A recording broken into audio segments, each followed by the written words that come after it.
हर हर महादेव दोस्तों, कैसे हैं आप सब लोग। मैं शिव शक्ति से प्रार्थना करूंगा कि आप सभी लोग स्वस्थ रहें और मस्त रहें। दोस्तों, आज हम आपको बताएंगे उस रहस्य के बारे में जिसे गरुड़ पुराण में बहुत गहराई से बताया गया है, और वो है कि मृत्यु के बाद आत्मा 24 घंटे के भीतर अपने घर क्यों लौटती है। दोस्तों, मृत्यु एक सच्चाई है जिसे कोई नहीं टाल सकता। जब भी किसी जीव का शरीर इस संसार से विदा लेता है, तब भी उसकी आत्मा तुरंत इस संसार से अलग नहीं होती। वो सूक्ष्म रूप से अपने उसी स्थान के आसपास विचरण करने लगती है जहां उसने अपना अंतिम समय बिताया होता है। दोस्तों, कई बार आत्मा को यह समझ ही नहीं आता कि वो अब इस संसार में नहीं है। वो अपने प्रियजनों से जुड़ी भावनाओं, अपने घर की स्मृतियों और अधूरे कार्यों के मोह में बंधी रहती है।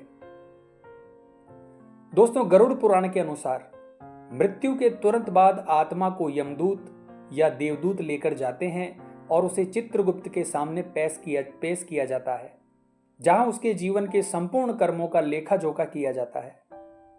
इस प्रक्रिया के बाद आत्मा को फिर से कुछ समय के लिए धरती पर उसके कर्म और मोह के आधार पर लौटा दिया जाता है।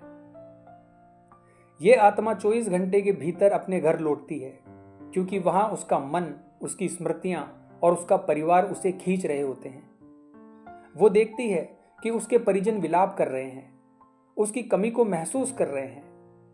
आत्मा ये सब महसूस करती है, लेकिन चाहकर भी खुद को व्यक्त नहीं कर पाती। दोस्तों, गरुड़ पुराण में कहा गया है कि यह समय आत्मा के लिए अत्यंत कठिन होता है। जब तक परिवारजन उसे श्रद्धा और प्रेम से विदा नहीं करते, तब तक वह पूर्णतः मुक्त नहीं हो पाती। इसलिए कहते हैं कि मृत्यु के बाद कर्मकांड और पिंडदान जैसी परंपराएं सिर्फ सामाजिक नहीं है, बल्कि आत्मिक दृष्टि से भी बहुत महत्वपूर्ण होती है। दोस्तों, इस रहस्य को और गहराई से समझने के लिए हम एक कथा का सहारा लेंगे। दोस्तों, ये कथा स्वयं ब्रह्मा जी ने देव ऋषि नारद को सुनाई थी। दोस्तों, एक बार ब्रह्मलोक में ब्रह्मा जी ध्यान में लीन थे। तभी नारद मुनि वहां पहुंचे और बोले, हे ब्रह्मदेव, मेरे मन में एक प्रश्न है। जब किसी व्यक्ति की मृत्यु हो जाती है तो उसकी आत्मा 24 घंटे बाद अपने घर क्यों लौटती है? क्या ये प्रेम की डोर है या कोई दिव्य योजना? ब्रह्मा जी मुस्कुराते हुए बोलते हैं, हे नारद, ये प्रश्न अत्यंत सूक्ष्म है और इसके उत्तर में एक गूढ़ सत्य छुपा है। आओ मैं तुम्हें एक कथा सुनाता हूं। प्राचीन काल में धर्मपाल नाम का एक धर्मप्रिय राजा था। उसने अपने जीवन में केवल अच्छे कार्य किए, परंतु अचानक एक दिन उसका देहांत हो गया। उसका परिवार और पूरी प्रजा शोक में डूब गई।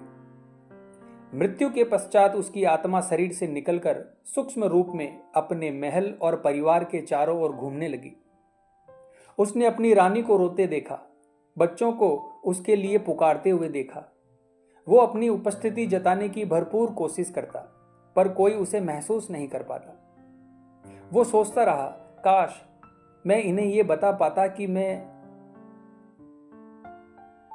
मर चुका हूं और मृत्यु अंत नहीं है, आत्मा अमर है। मेरा शरीर गया है पर मैं अभी भी यही हूं।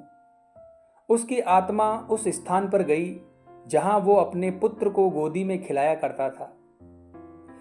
उसने वो सिंहासन देखा जहां बैठकर उसने न्याय किया था। हर वस्तु, हर स्थान उसे खींच रही थी।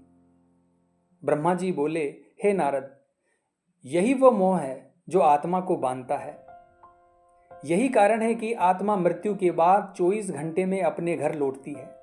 वो अपने प्रियजनों के आंसुओं से, उनके शोक से और अधूरे बंधनों से बंध जाती है। दोस्तों, नारद जी उस राज्य में पहुंचे और उन्होंने देखा कि राजा की आत्मा अभी भी भटक रही है। उन्होंने राजा की आत्मा से कहा, हे राजन, ये मोह माया तुम्हारे मोक्ष में बाधा है। आत्मा को मुक्त होना है, आगे बढ़ना है। तुम्हारे कर्मों ने तुम्हें एक श्रेष्ठ जीवन दिया था, अब तुम्हें अगले चरण की ओर जाना है। फिर नारद ने रानी और पुत्र को समझाया, यदि आप सच में राजा से प्रेम करते हैं तो उनकी आत्मा को बांधिए मत, अपने आंसुओं से नहीं, उनकी आत्मा के मोक्ष की कामना से उन्हें विदा कीजिए। राजा की आत्मा ने यह सब सुना और भाव विभोर होकर कहा, अब मैं समझ गया हूं कि यह संसार एक माया है और आत्मा की यात्रा इससे परे है।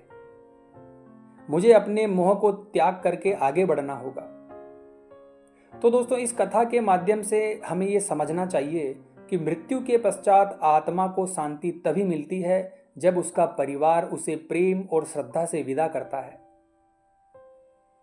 ये 24 घंटे की वापसी आत्मा का अंतिम विदाई संदेश होता है, एक अंतिम झलक, एक अंतिम स्पर्श और फिर मोक्ष की ओर उसका अगला कदम।